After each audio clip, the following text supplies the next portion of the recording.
Lisa की चीख दहशत से भर उठी। उसने कभी सपने में भी नहीं सोचा था कि उसका गोद लिया हुआ पिता लेक अपनी दोस्त बेला के साथ मिलकर उसे अगवा कर लेगा।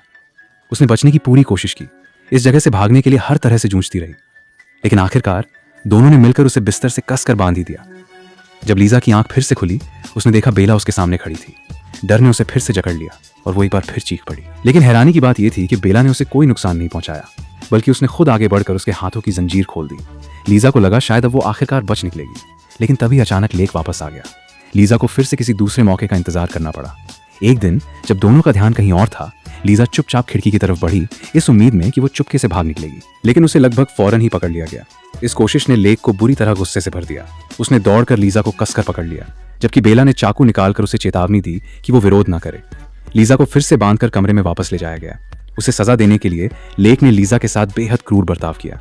जब सब कुछ खत्म हुआ, तभी अचानक दरवाजे के बाहर से तेज खटखटाहट की आवाज आने लगी। इस आवाज ने बेला को तुरंत सतर्क कर दिया। उसने चाकू उठाकर लीजा की गर्दन पर रख दिया और पूछने लगी कि क्या लीजा ने चुपके से पुलिस को बुलाया है।